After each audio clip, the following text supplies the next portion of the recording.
Anxiety puts you in such a box, so my world got so small. Every day I'd wake up and feel just this dreadful anxiety, and yeah, it was horrible. I remember I didn't surf at all during this period. Had no idea what was going on. Just felt like I was dying and couldn't breathe all the time.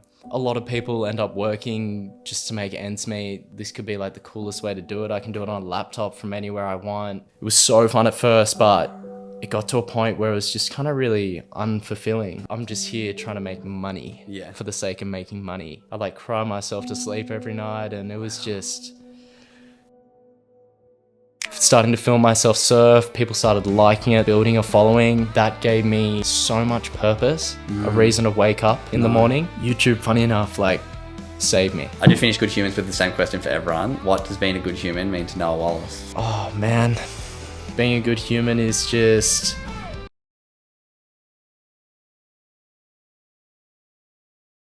Welcome to Good Humans podcast. Noah Wallace, how you going, mate? good, bro. Thanks for having me. Man, thank you so much for coming over to my family home here. Another Northern Beaches, boy. It's really cool to, see what you've been doing over the last few years with Surfing with Noz is your social media handle, which has blown up. And I think it's so cool the way that you share your love of surfing, share your love of the ocean with so many people. You've gone super viral. You've built a big audience. And I feel like you're just like, and this is going to hopefully not come off mean, but like, not your average Joe surfer. You surf better than, your average surfer, but you're not the, world champ competitive chasing the surfing thing. But I think people can really relate to you. And I love watching your content, and I'm excited to get to know your story because, you reached out to me a couple of weeks ago and just said, hey man, I've been following what you do with the Good Human Factory, and I hope you're okay with me sharing with, I asked you this before, that you're okay sharing this, but you shared with me that, you've gone through some challenges with a bit of anxiety and a few things, and really liked my content when it came to mental health. So it's so cool, me being an ex-surfer, you doing all this great stuff in the surf world, to be open and vulnerable with me to say, some of the work that I'm doing can maybe help you. So I was like, hey, I'm going to be on the beaches soon. Let's catch up for a surf.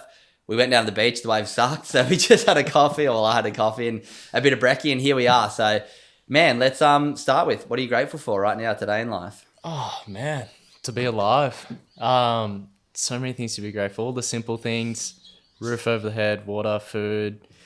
Life is good, man. I love that. Life is good. Your life is good, and you're 24 years old, still live on the Northern Beaches. Yep. I'm excited to get to know your journey. I grew up on the Northern Beaches. I left at 25, so you kind of lived all the life that I lived on the Northern Beaches almost. So the next question I want to ask you is, if you're only allowed to spend 14 minutes a day doing something for your mental health, I reckon I can guess your answer to this. But if you're only allowed to spend 14 minutes, 1% of your day doing something for your mental health, what would you spend it doing?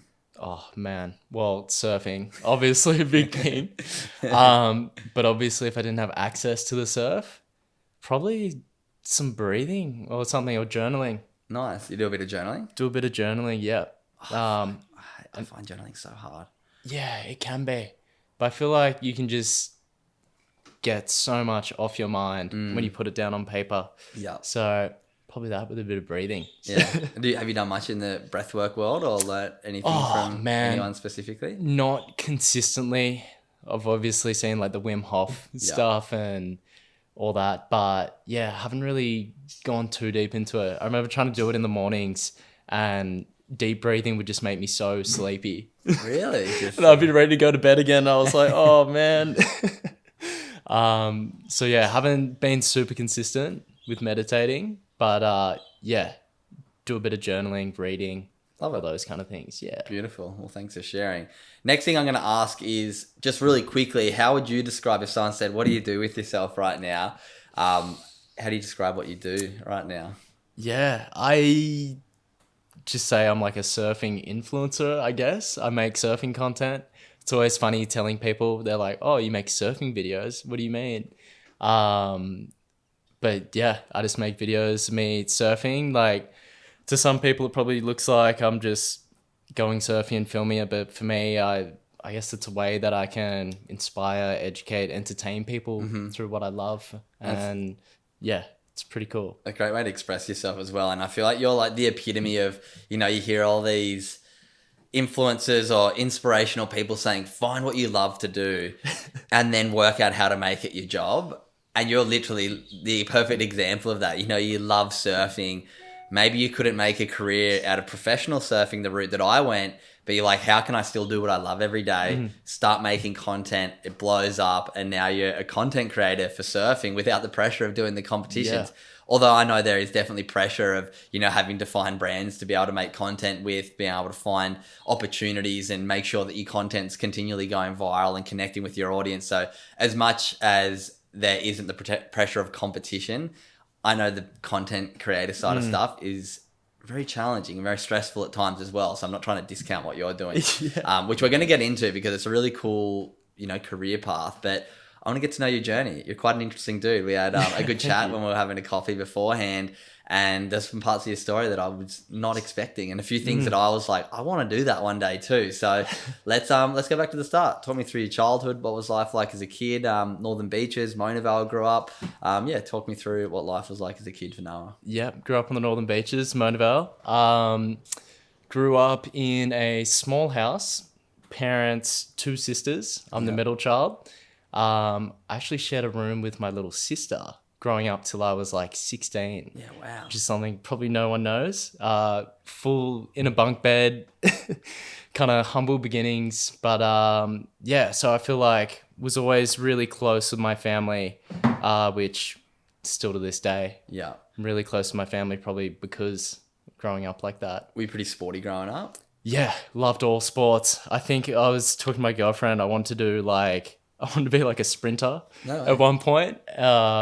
NRL player, all those aspirations as a kid, played soccer, rugby, all those kinds of things. And still love all sports to this day. And then what was high school like for you? So did you you said you went to Eleanor Heights Primary. That's interesting. That's literally like so close to my house. It's probably like, it'd be less than a 3-minute drive from where we are right now. Yeah. It's probably bringing back some memories being up Powderworks Road and up Mona Vale Road from Mona Vale to get to school. Same road to school. And then Pittwater for high school. What was your high school experience like? Yeah, high school was good. I remember transitioning. I had quite a few mates who came with me from primary school, which was good.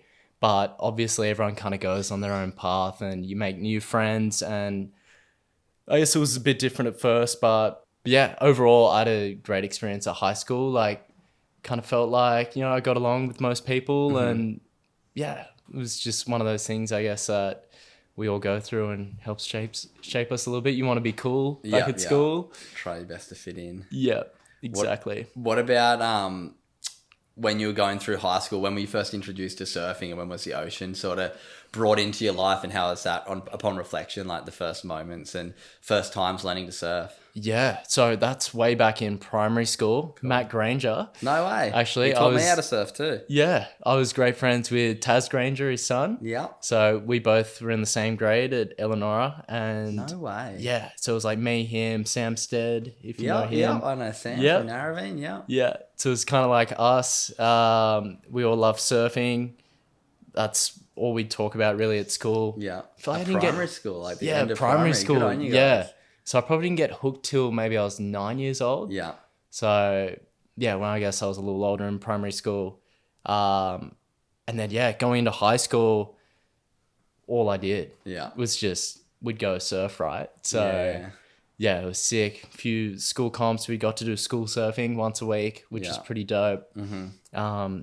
And then just kind of I always have moments with surfing where I'd like surf a lot and then sometimes I maybe wouldn't surf as much. Mm-hmm. So I didn't always have the most consistent surfing pattern, but always been a big part of my life since a young age. And competition was never really something that, like, because Taz grew up doing a few comps, if he was like a friend of yours throughout high school. Yeah. Sam and a few other Narrabeen guys kind of did as well, but you said you did a Narrabeen board riders as one of your first comps, right? That's where I grew up doing my board riders. You can look around and a few Opens Narrabeen titles around the shelves in here.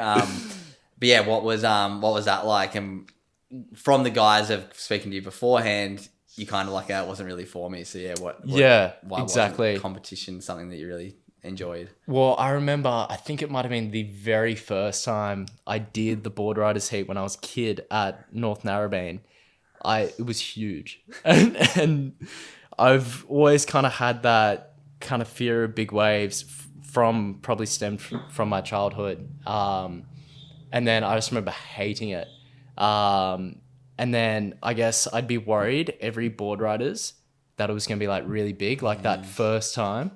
I think that was probably the main thing that put me off. And then I remember when I was a bit older in high school, we did one at DY, and this little grom, like a few years younger than me, just snakes me. Sees a set coming, I'm in the spot, full snaked me. I was like, what the hell?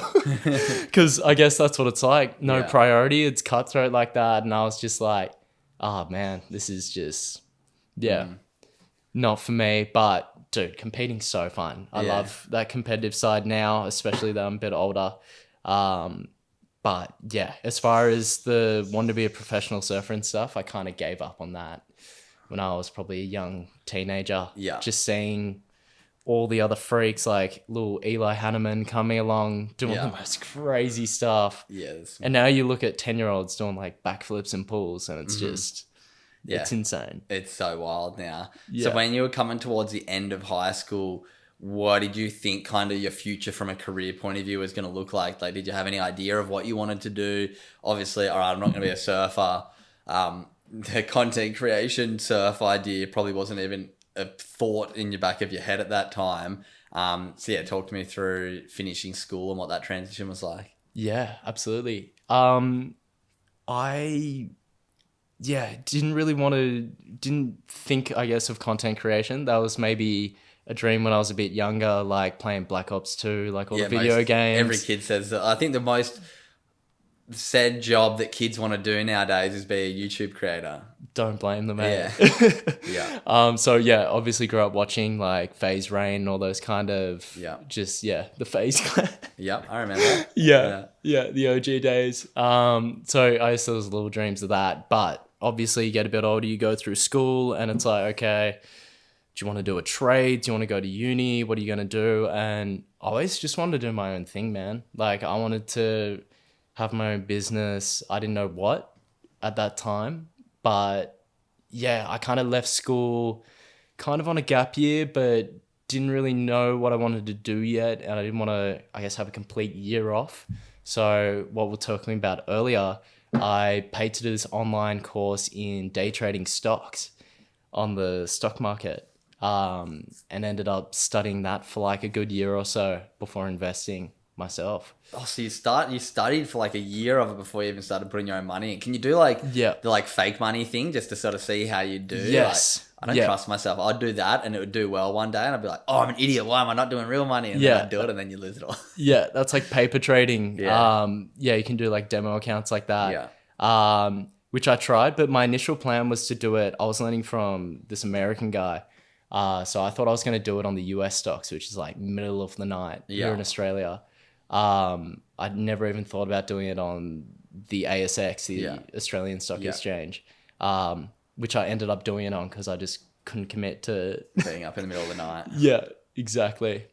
So you learned all about the American exchange, but then tried to trade on the Australian. It's a bit different. Yeah, it was, but I guess principles. The principles are the exact same, like technical analysis. Breakouts, dips, all those kinds of things. And yeah, kind of when I first started putting money in, I was telling you before, I made like $4,000 in my first month. I was like, oh, this is sick. I'm gonna, being a money hungry like 18-year-old or whatever, was like, oh, dude, I've cracked the code. This is gonna be my gateway to, wealth or whatever. And then reality hits. You start losing money. Like it can be quite an emotional roller coaster. And you hear from the best traders, they're like, you got to be a robot, no emotions. So yeah, I was telling you before, I lost $8,000 in a day. Also, I'd made $8,000 the day before, and then the same kind of setup popped up the next day on a different stock, and I was like, oh, I'm going heavy on this. I put like $10,000 into it. Within like a few minutes, it had dropped like 40% or something. Wow. I was down $4,000 instantly. And then I was like, oh, just hold and wait. Like there's so much. Yeah, it'll bounce back. Kept going down. And I was down 80% of my position. So $8,000. And I was like, well, that's the most I'm willing to lose considering I just made that the day before. And I was pretty gutted. Yeah, wow. And then- Talk me through that. At 18 years old, like just finished school, you kind of, how are the emotions there? How's your Oh, sort of man. self-worth feeling there of like Yeah. the volatility of living that sort of life? Oh, well, at the beginning, it's like, wow, I can like really do this for a living. Like, I guess a lot of people end up working just to make ends meet, to earn money. And I was like, well, this could be like the coolest way to do it. I can do it on a laptop from anywhere I want. Then I can surf, do the things I love. Yeah. But like in those opening hours from, I believe it's 10 a.m. to like 4 p.m., locked in. Yeah. Like, Just looking at a screen. yeah, looking at a ups screen, and looking at downs. every tick on the chart. And it's honestly not a very healthy lifestyle. Yeah. And as I was saying to you, it was so fun at first, but it got to a point where it was just kind of really unfulfilling. And it was just like, why? I'm just here trying to make money Yeah. for the sake of making money. And obviously when it didn't go well, when I started losing money, it was like, oh gosh, this is really like stupid. Yeah. Yeah. What was the turning point for you? What was the end of the line? Was there a, not rock bottom, but was there a moment that you're like, nah, this is done? Was there like a big loss that ended it for you? Yeah, so I continued to lose $8,000 again, and then a third time in a day. Yeah, wow. So yeah. And then I had all these positions that I didn't sell out of, and was holding on to, and that was kind of all the money I'd saved up. This was alongside working at the nursing home. Yeah. So for those listening, I used to work at a nursing home, just kind of full time for a little bit, and then casual, just washing dishes, giving tea to all the residents there, which Yeah. is quite wholesome. But yeah, that was kind of the day trading stuff, I guess, was more what I wanted to focus on. Yeah. And that was just a way to, I guess, earn a bit of money at the time. Yeah. And then, yeah, you start working at the retirement home, and this is probably right around like early, just before 2020, right? Yes. And then you stop day trading, you're working full time there. How are you feeling there? Do you feel a bit more fulfillment in the fact that, you're a bit more, even though you're washing dishes, but you're giving tea to the elderly, do you feel like you're contributing a little bit more to society with that job? Yeah. Or are you still feeling a bit like, oh, what am I doing with my life? Yeah, definitely more fulfilling, I guess, than just trying to make money for the sake of making money. Yeah. But at the same time, it was like, it's not where I wanted to be. I had all these ambitions, and, I'm working this job that, I didn't enjoy. It's not like a stepping stone to, you don't Yeah. want to take over the retirement home kind of thing. Yeah, exactly. And I've always had that self-belief in myself from a young age that I'd do something cool. I'd be able to do my own thing. And yeah, it kind of got to the point where I was still doing some of the trading stuff alongside this. And then, yeah, COVID hit. I went through some mental health stuff, which I'm happy to dive into if you'd like. Yeah, I mean, as much as you're willing to share, talk me through. Yeah, COVID Yeah. hits. How much of a contributor to, whatever you went through, and if you're willing to share, might help some people. Yeah, absolutely. So just before that, when I was a kid, it must have been like 10 or 11, I choked on some food, some bacon, funny enough. That's what we were just eating before. And I had that first feeling, the flight or fight response of choking on food, and kind of freaked me out. Yeah. Went and surfed, just over Narrabeen, and I was just feeling like I couldn't breathe, and I felt so sick. I couldn't even eat food after that. And I ended up being in and out of the hospital for a week, didn't eat food for a whole week. I had no idea what was wrong with me. I thought I was dying. My parents, they hadn't really experienced any mental health stuff, so they also didn't know what was going on. And then one day after doing all this kind of tests and stuff, like I remember drinking this like chalky paste, and they were like scanning this thing down my throat, I think looking at my thyroid. And yeah, it was all these things they were trying to figure out. It was like something physical with me. But I think I just had my first moment of like intense anxiety, and wow. I had a panic attack. Wow. Out in the surf. So what, you were just sitting there out in the surf and it just hit you one day? Yeah, well, I think it was from choking on that food initially. Yeah, yeah. I felt so on edge after that. For years? What, for and When you were 10. yeah. And And then so eventually after a week, I think my mum gave me some toast with This isn't that when was- you were 10 though still. Yeah. Oh, this is still when you were... Yeah, oh, this so is when still you were when 10, I'm you had 10. bacon, you got Yeah. it out of your throat, and then you went surfing later that day, and you like felt like you were Yeah. choking, and you went to hospital at 10 and had this... Yeah. Yeah. yeah, mental, or like, what would you call it? Like PTSD almost is probably Yeah. the... Yeah. So it was just that first experience of like and then a panic attack. panic attack, Yeah. which would have happened, yeah, when I choked on that food, coughed it up, Yeah. ended up going for a surf, but I felt so weird like that whole Yeah. day. I like just genuinely, I thought I was dying. Yeah, wow. And yeah, this went on for a week. Yeah, mum made me some toast. I was able to eat that first thing I'd eaten in a week. Yeah, wow. And I was just so happy. But then, oh man, I had to go back to school the next week. So I was at home, obviously, that whole time. And it was just horrible. I was just so, had no idea what was going on. Just felt like I was dying and couldn't breathe Disassociating. all the time. And yeah, my parents had no idea. They just thought they didn't know what was going on. They were probably fed up, being like, Just "You're eat fine. something, Just yeah. go to school." Blah blah blah.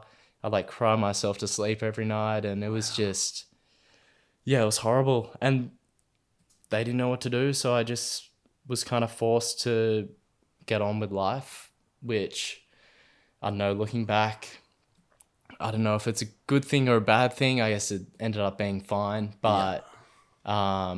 Yeah, so that kind of continued early into high school. And yeah, I guess that anxiety formed into like a connection to my family and home. So being separated from them was like a big thing, I guess, like a trigger. Yeah. You could almost call don't it. feel the safety of someone there to help you if you... Yeah. And then anything like running cross country or something where I had to exert quite a lot of physical energy and feel breathless. That also freaked me out because of those breathing symptoms of anxiety, of like a tight throat, chest, difficulties breathing and whatnot. So yeah, it probably wasn't until I was 14, 15, 4 or 5 years later, that I felt like I was coming back to my normal self. Confidence again. And it was probably just big waves.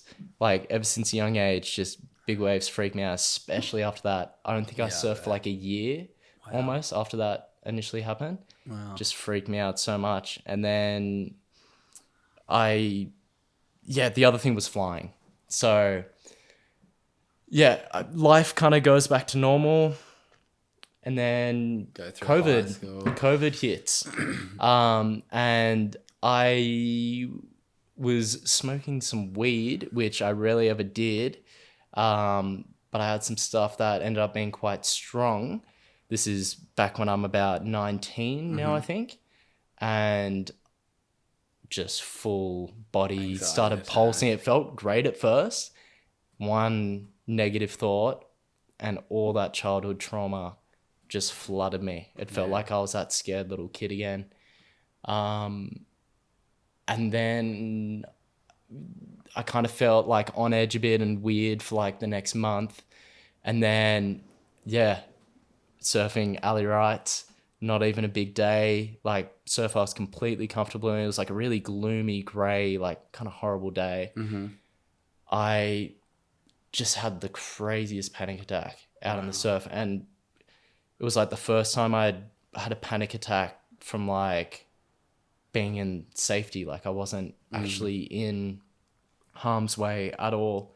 I've come from a religious family. I'm like praying to God, like, please save me right now. And it eventually passes. I think what helped me through that, actually, Justin Bieber had posted something, followed him on the gram, saying like, oh, if you're ever going through something, it's like the 5 things with your senses. Look at like 5 things you can see. 4 things you can hear, 3 things you can feel. Yeah, all those things. And that actually full saved me in that moment. Wow. And then my family was away, so I'd gone home, felt really weird, and then the next morning gone to work at the nursing home. And this was, I think right when the COVID thing was happening and we were going into lockdown. Yeah. And like first time in my life having a full-blown like panic attack at work the next At work the next day too. morning. And then it like unlocked something in my brain that was like, this can happen at any time. Yeah, It wasn't wow. just big waves or planes. It was just everyday life. And that freaked me like the hell out.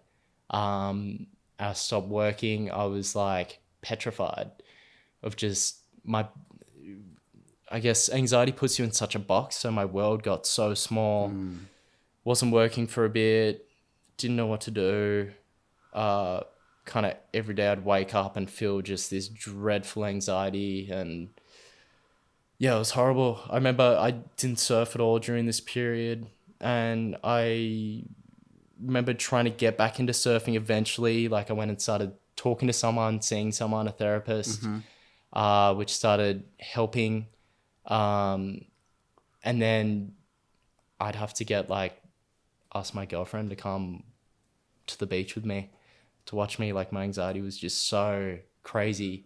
And for anyone who hasn't experienced it, it's just like that panic state of, I feel like I'm dying. Like people relate it to a heart attack, right? It feels like I'm having a heart attack. It was just like this horrible feeling you wouldn't wish upon anyone. Wow.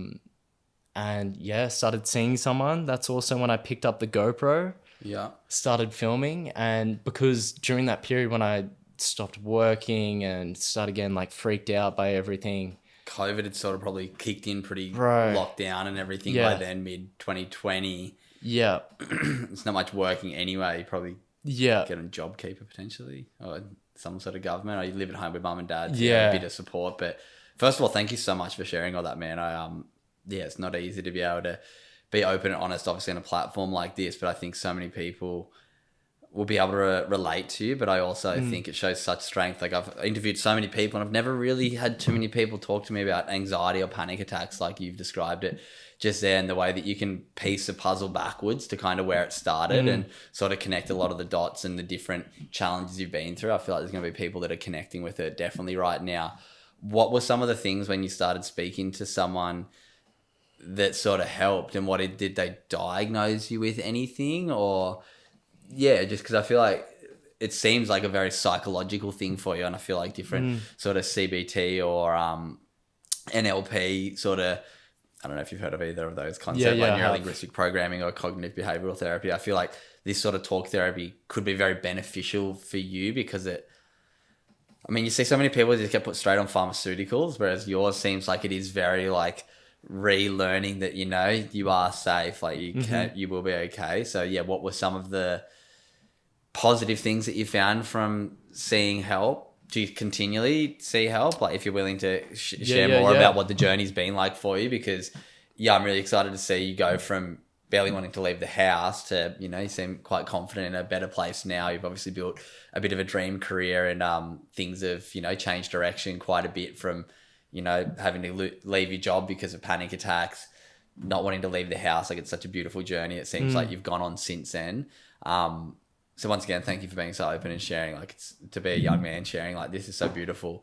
Thank you. And I know how many people follow you on socials and will probably listen to this and be like, oh, I had no idea. That guy that I look up to looks like he's living this great life going surfing, battles with some stuff as well. So once again, thank you. But yeah, if you're willing to continue sort of through the story, was 2020 into 2022 like managing this? And then picking up a GoPro and starting to film some surfing. Yeah. So yeah, that would have been kind of midway through 2020. I probably saw finally after a few months. Yeah. Was like, I just need to see someone. And I guess, especially for men, that stigma around, being tough and harden up. It felt like I was accepting defeat, having to go and see someone. Like, I guess it was a bit of an ego thing or... I feel you. Yeah. And then, but I did it. And honestly, one of the best things I could have done. I didn't want to take medication or anything.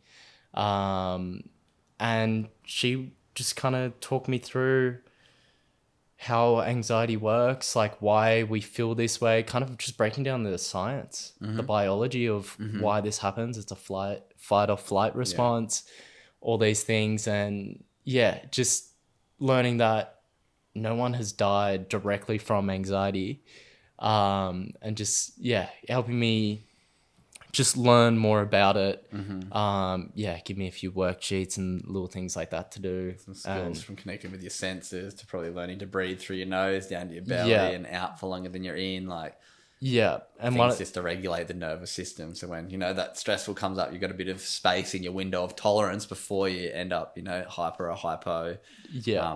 Active. Yeah, exactly. And like exposure therapy, she was like, this before I went back to work, was just She'll like, give you like a bit of bacon Yeah. or something. A Riny bit of bacon. Take on this. she was like, just drive to work. This was when I wasn't even working there. Yeah. At the time, you would be doing your shift and just sit there in your car out the front of it, and don't leave until you feel like kind of comfortable, which I did a few times. If I'm being honest, I was probably lazy with a bit of the stuff. It's like, you go see the physio, they're like, do all this, and then you might do it for a little bit, and then you give up on it. But yeah, kind of went like that for a bit. Managed to get back to work.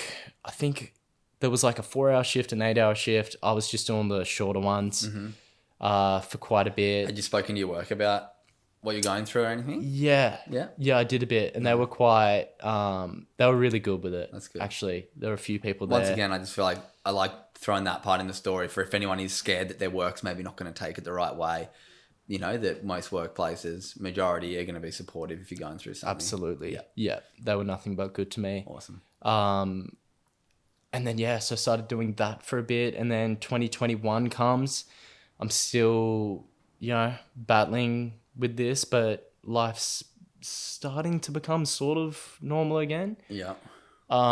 Just from, I guess, time, seeing someone actually devoting time to my health, like breathing, going outside, Journaling. walks. Is that where you started journaling. learning about journaling Absolutely. at that stage? Yeah. And then, pick up a GoPro, started 2021. I was telling you before, me and my mate Jasper filming some follow cams out at this Rip Bowl. We're like, oh, we're going to get a sick clip. We're going to send it to Stab. It's going to go viral, all this stuff. That didn't happen, but people started commenting saying they like seeing the stuff. And I'd seen a guy called Kai Noah, kind of one of the OG POV guys who I'm mates with now. Kale Brock was another surfing YouTuber.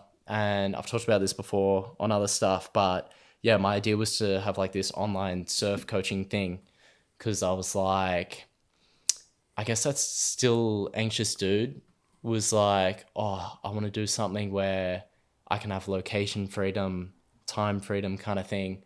So I kind of wanted to do things. I still wanted to be my own boss even before that. Yeah. But I guess those things, the paths I wanted to take were kind of amplified probably by that anxiety and stuff. Yeah. And then, starting to film myself surf, people started liking it. So I started posting like once a week and building a following. And that gave me so much purpose, a reason to wake up in the morning.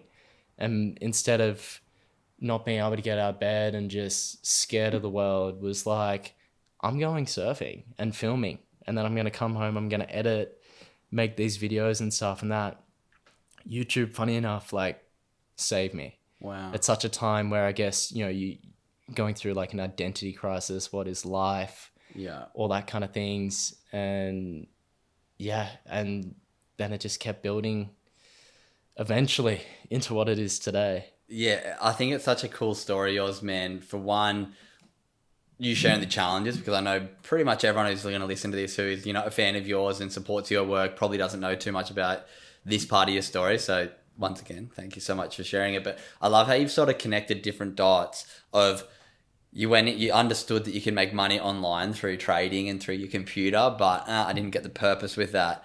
You then had the other job working as in the nursing home, so you're kind of getting this ultimate altruism purpose, giving back to society, but you also have in the back of your mind probably, but I could be just working on a computer making money, not having to go and work.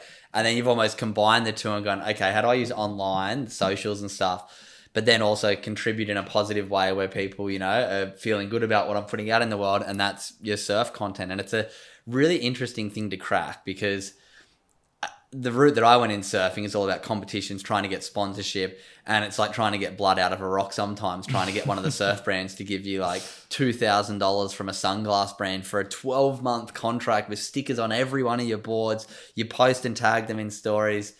But now the way the world works with social media is if you have, over 100,000 followers, a surf brand will pay you like 5 or 10 grand for one post on Instagram, whereas then they sponsor a kid who's, the top in his age group in the world for a year for the same amount of money. So not that it's about money, but it's about freedom to go surfing more often.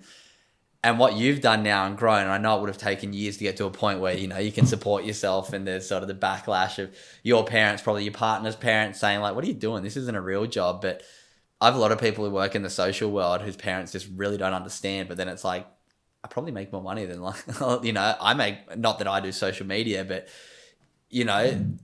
at one stage I would have almost, and I'm not even a social media guy, made close to what my mum or dad make in a year just from that. So it's like learning that there's a different way to do stuff is so important.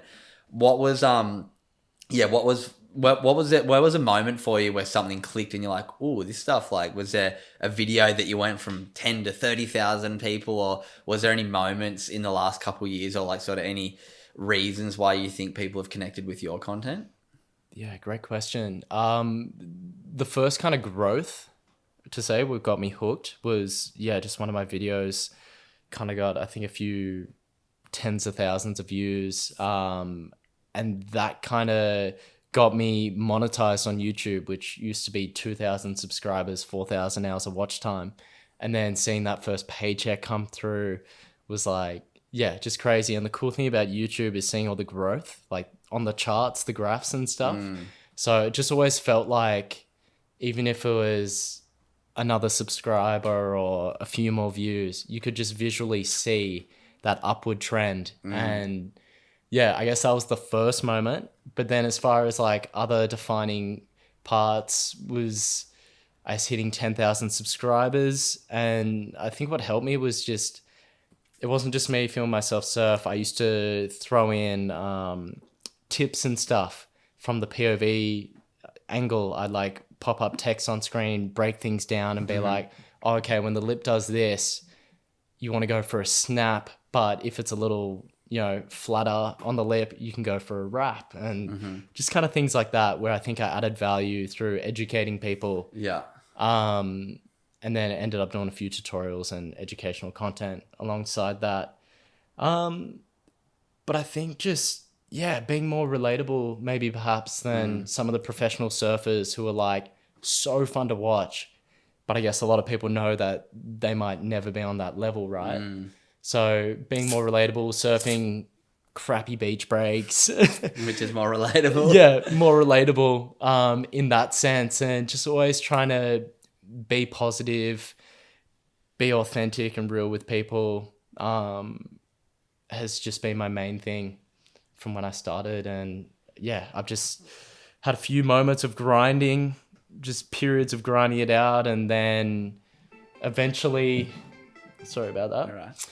And eventually, just some videos did well. Like I had my first video that got 1 million views, maybe like a year or two on after YouTube? starting YouTube. Wow, like a long massive. form video too at the time was just blew my mind and blew my channel up a bit. What is it? If you get 1 million views, it's like 4,000 US or something. Am I right with that? Dollars? Yeah, dollars. Not for me, Nah, sadly. certain creators.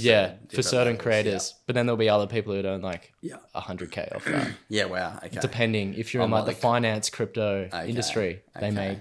make a killing. Yeah, interesting. Surfing not so much, sadly, with AdSense, but we're still able to just make a bit of money off YouTube, which helped kind of provide a living, Keep you going, keep me going and stuff. I always just had big dreams from the start, man. What this will be one day. And there's so many cool people to like look across to, like, obviously probably very different, but like Nate Florence, and just seeing like YouTube surfers are making probably more than a lot of the top guys who are 10 to 20th in the world on the world tour, because they haven't learned how to get eyeballs on what they're doing, which is really interesting. There's a few things that I want to talk to you about on this growth trajectory, because one, I can relate. Both of these things I'm going to bring up, I can relate a lot to. You talked about sort of that feeling of validation when you see the numbers growing on YouTube. It comes with a flip side when you have weeks or months where the numbers aren't growing, or you've had a viral video and you expect the next one to go bigger, but it doesn't, and you have a few that don't. How have you managed that? Because I remember back with my podcast, I'd look every day and be like, 1,500 downloads today, more, and then it'd go down. And now, like, I'm going backwards in podcast downloads because I don't invest the time and energy like I used to into or have the sponsors or funding. But now I've learned to let go and be like, you know what, it's not about the views for me. It's about connecting with great people like you and learning stories. And hey, whoever listens to it gets value, but it's more about networking for me and learning for me. But I used to look at it and be so disappointed the days that I wasn't growing and feel like there's something wrong with me. So how have you dealt with that? Dude, that's such a great question. There is that full 180 flip side to it. And my last video I just posted was me just, surfing one of these beaches nearby, doing airs and stuff, and then showing a bit of behind the scenes of the Stab High event at Sydney. And that video is done bad. I think it's because for some reason people don't like, whenever I posted videos about airs, doing airs, I guess it's so niche, especially like POV airs, that you think people would want to see it, but I don't know. All the ones I've done just haven't done very well. And I mean, look, you just learn. At the end of the day, I've had to learn, okay, this hasn't performed well because of various reasons, and you just kind of study it and learn for the next videos and just try to make every video better than the one you put out before, and it compounds. But especially when I started, there were definitely days where I was like, are you kidding? I just spent like 40 hours, like if it was a tutorial or something, editing all week, and then put it out and it gets like 100 views in a day or something, and you're like, But still, imagine if you had 100 people sitting around watching something. That's a lot of people. Dude, like, if you have to see them like in real life. Exactly. That's what I'm like when my podcast will do like 1,000 or 500 downloads, and you're like, oh, damn, it used to do like 3,000 an episode. Then you're like, wait, if I had 500 people sitting in a room right now watching this on a screen while I'm sitting here, like, you'd be blown away. So we forget the scale of like, 1 million people watching your video. It's like so wild. Another thing that I'm sure, maybe I'm wrong to assume this, you might have along that journey also got some, not hate, but hate's probably the word to say, of people maybe judging your surfing ability to be putting out this content, maybe judging any part about you. Have you dealt with that, being like a young dude who, is taking his own sort of path in this world that has a bit of ego in it surfing, especially, professional. And I feel like it has changed a bit now, but I remember, and I'll give you a story to show the sort of person I was when I was younger, and I feel like I'm a very different person now. There's some good bits in there, but there's also some shit things that I'm embarrassed to share, but I'll tell you this fun story. So my best mate now, Alex Hayes, if you go back to the very first message I ever sent him, it was when I would have been like 18 and he would have been like 15 and he was already blowing up on socials. The first thing I said to him was like, hey bro, great to see you like blowing up. Let's go for a surf. Be sick if you give me a shout out. And I was like, oh my God, I'm such a fucking loser. But when it comes with growing like you have now, you've got to like watch out for sharks like I was back then. Me ended up catching up. He didn't give me a shout out and we've become best friends. But why I'm saying that is, have you got any sort of judgment from the core surf sort of people? How have you dealt with that? But then how nice is like the support of just, your everyday sort of person who's like, hey, I love your content because you're just like me. You just like going surfing. Yeah. Sorry, big loaded question, but you probably get the kind of question. Love that. Definitely have experienced hate. Absolutely. I've been so grateful though. Like if we had to do it by percentages, I reckon it would be less than 1% of all the comments. But it's the ones that you remember, hey? It's fucked. How hard is it to not remember the ones that... Yeah. Honestly, because I just will see stuff and then just completely ignore it. I'm trying to think of a good example because I know I've had some crazy ones in the past, like people just absolutely ripping into me saying I'm a shit surfer, I look weird, just everything. All those kinds of things under the sun. And especially older men. Really? A lot of them, yeah. Older men, just like hating on a young kid who's going surfing. Yeah. But you're not trying to be a world champion. You're just trying to film content if you're having a good time. Yeah, exactly. But that's just insecure, man, about... Yeah. And that's what I've realized, like to anyone listening who's posting content or whatever, but is scared of what people think, completely normal. That's just built into us. We want to fit in with the herd, into society. But like, who cares? Everyone's wrapped up in their own lives. Like, people are just projecting, like you said, their own insecurities onto you. And a saying I freaking love is hate comes from below, never above. And someone doing better than you will never hate on someone trying to come up, or you'd like to think, right? Like, it's always the people who are the jealous. Someone doing better than you that's happy with where they're at. It's like, if someone's bringing you down, it's because they think they're like not where they need to be. It's like, exactly. So I've just dealt with that. Obviously, there's been moments where I've been like pretty cut. Like, a big thing people would say is, why do you always surf small waves? Surf bigger waves, you pussy, or whatever. And it's like, and that must be triggering for you because there is that bit of fear with bigger waves. Yeah, exactly. And it's just like, I don't know, at the end of the day, I'm me. It's just the way I am, and it's something I'm working on. So it's just I do me. I love that. The other thing that I think is a big challenge, and I've dealt with this even through my surf career, man. I was ranked, in the top 100 in the world at the stage, and I remember sitting in this house where we're sitting right now, my family home, and losing my sponsorship with Hurley, and then I think at this stage I got 23rd on the primes or the challenger, and I was ranked, in the top 50 in the world. And I remember my mum telling me like, oh, when are you going to get a real job? Like, go and get it, go work. Like, I used to sweep the Chili surfboard factory growing up from like 13 to 15 when I was sponsored by Chili. So I've always had the pressure from my family to get a job. And then not only, do I retire from surfing, then I start my own business, which didn't make me a cent for years, but it's making a lot of impact helping people. I had the same thing with the Good Human Factory. Remember it very clearly, my mum and my older sister saying like, hey, it's good that you're like helping these few people doing these couple of school workshops, but it's not really like a career to be following. Because I think a lot of people don't understand if they haven't seen it before. Whereas now, like, I had no idea when I started, but like public speaking, sometimes I'll charge a client like $5,000 for an hour keynote because that's what the cost is for big keynote speakers are charging double, triple, quadruple what I charge. So I've found like a good little sweet spot, but it took me a few years to get to that point. So where the question's coming from here is, how hard was it for you to persevere doing something to get to a point where it could support you financially, with having your parents, your partner's parents being like, hey, what are you doing with this cool surfing YouTube thing? Like, oh, like, are you going to get a real job? Talk me through how that's been for you until, now where you can make a living from it. You've got brand deals coming in, you've got YouTube money coming in, and it's only, trajecting in a positive way, and you're doing something you love to do. How's that journey been?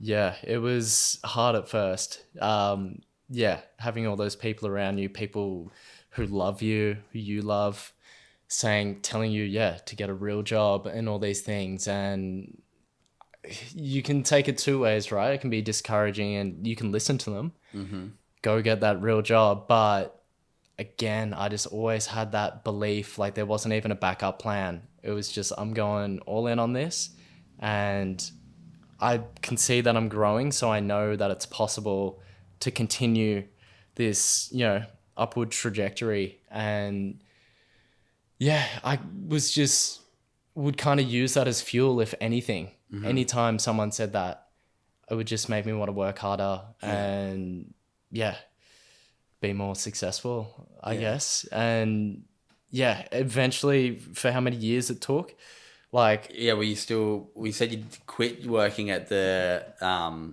nursing home because you didn't want to get vaccinated. Yeah. We can cut that out if you don't want it in there. But so you left there. So what'd you do in that period for money from leaving there until, being able to support yourself fully from what you're doing now? Yeah. So one part of the story I forgot to add was just how I was doing a bit of that surf coaching. Yeah, that's right. Like the one-on-one coaching alongside all this. And that kind of helped a little bit. It was only a couple people a week. Yeah. Sometimes if the weather's bad, the waves are crap, no one. Yeah. For like, I had months as well. Sometimes like winter. Yeah. No one wanted to do it. And that'd be you down filming people while they surf, come in, analysis. And exactly. Nice. Yeah. And then, just surviving off YouTube money, which at the start was probably like $100 a week. Yeah. Probably even dipped lower than that at one point. And then, kind of found traction again. Was able to build it up a bit more and more until at the start of this year, about a year ago, I signed with a talent agency Yeah. called Click Media, who are just like basically my manager, right? Yeah. Like a whole team of people who help find me brand deals and stuff. So signed with them, nothing really happened for a few months. And then I started getting some deals. All the YouTube stuff was starting to like go crazy when I went and hit 100K subs at the end of last year, and then it just skyrocketed. What are you at now? I think I'm about to hit 198. 198. Holy shit. Congrats, bro. That's massive. Thank you. I can't crack over 1,000 on my podcast. Good Human Factory one. Oh, bro, we'll get it. 100 podcasts. No, I reckon I've put like 50 or 60 podcasts on there and I haven't even hit 1,000 subscribers yet. Wow, bro. I don't know. I haven't cracked the YouTube thing. I'm Yeah. just like, I put them there for the few people who want to go watch it, but it's so hard to grow. Yeah. And it's so interesting. Even like I put the shorts up where like Sam Frick is one of my best mates. He's got like 6 million subscribers because his shorts just went crazy, 100 million viral on a bunch of them.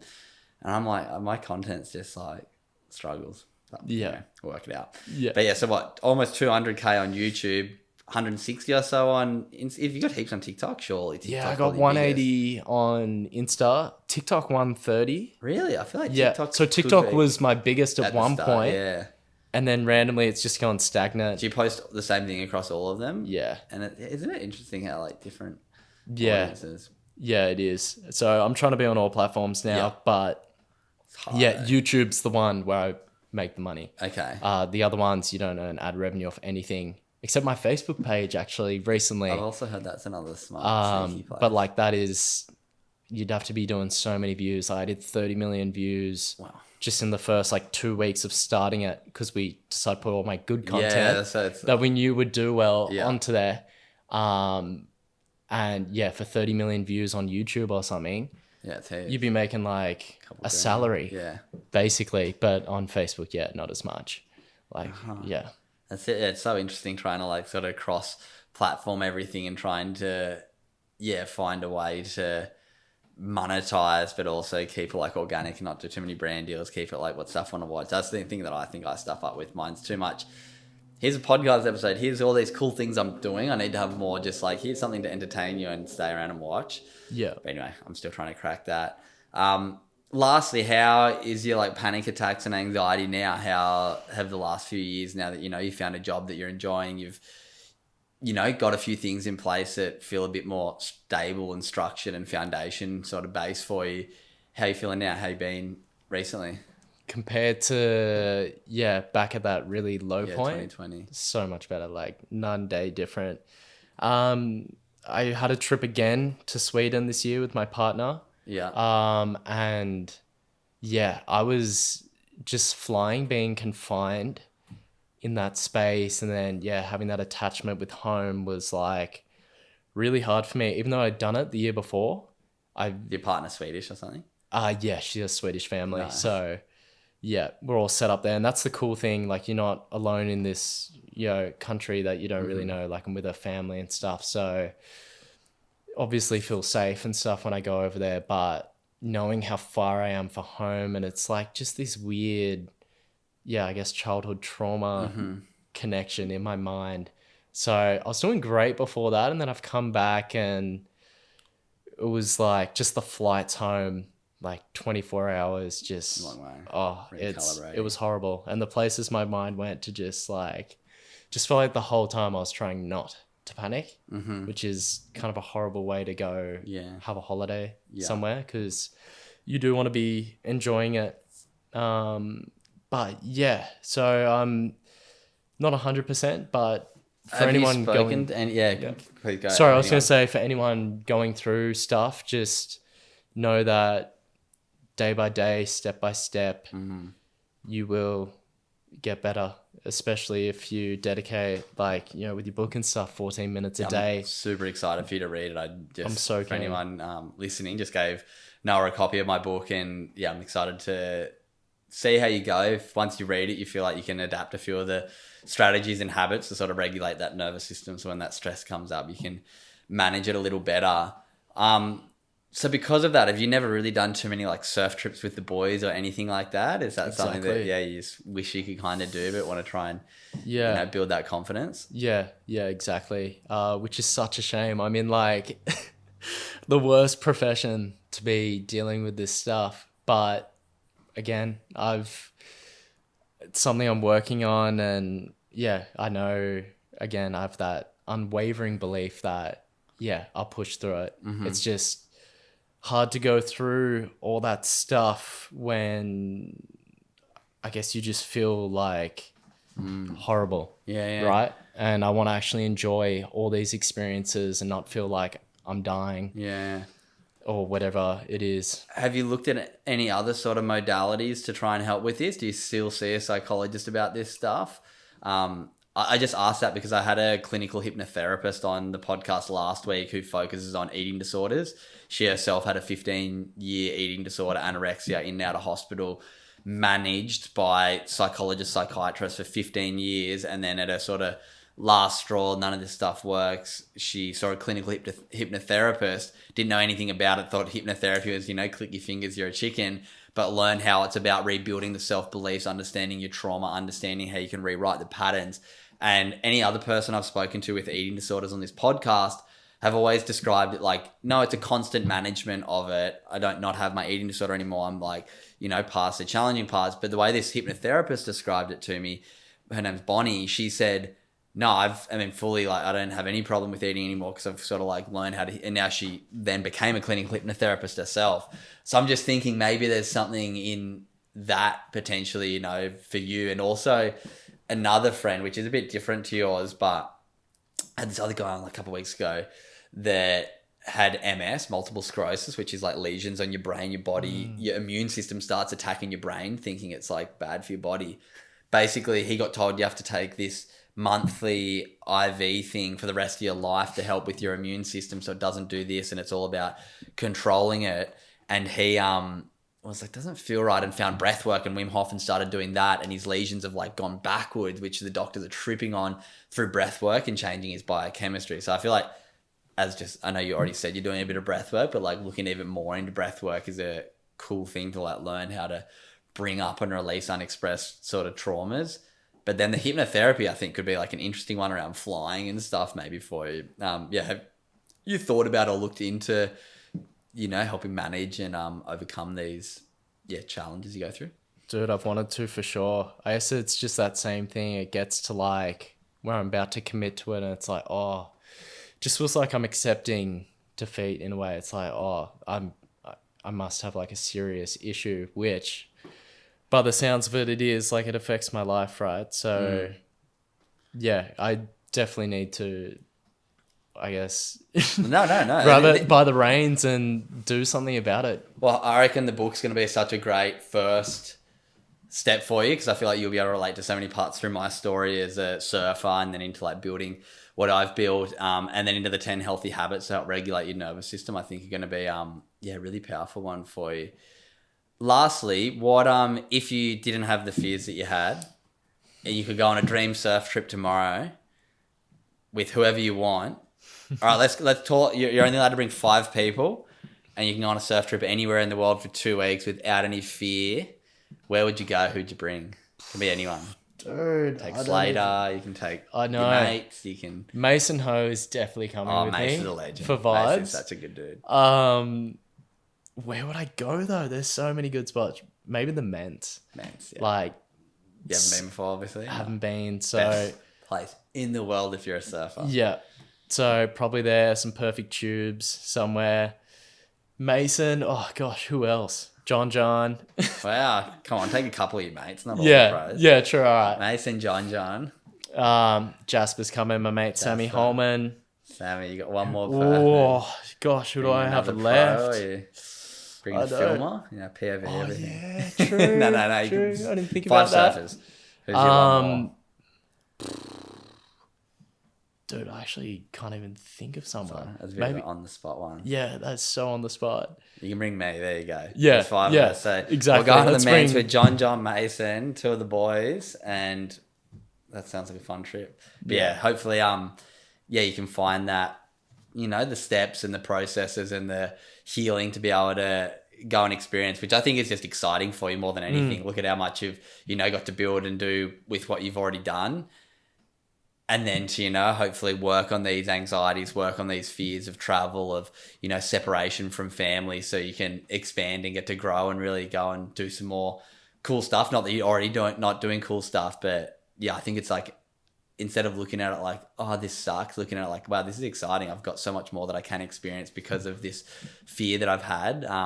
But yeah, man, it's been a pleasure getting to know your story. Congratulations on all the growth. And like I said, thank you so much. I think there's going to be hopefully a lot of young men or people who are inspired by your work that probably learned quite a lot about you today, but also might from the outside looking in go, oh, he doesn't have this perfect life that I'm looking at his content while I'm sitting on the Portaloo as a tradie going, oh, as this young kid that still gets to surf. Like, for one, it's hard work what you do. I understand that, all the editing, all the stress challenges to find, partnerships, to find the ability to continue doing what you're doing. But then to see what you've been dealing with while going through all of it, I think is, really powerful, my man. I did finish Good Humans with the same question for everyone. So what does being a good human mean to Noah Wallace? Oh, man. Being kind, bringing positivity into the world. I feel like hate has been normalized on social media. Anytime you read the comments, just always the top comments, I swear, like hating and stuff. And I feel like we got to reverse that. We got to uplift one another. And being a good human is just helping those around you, no matter what, even if you're having a bad day.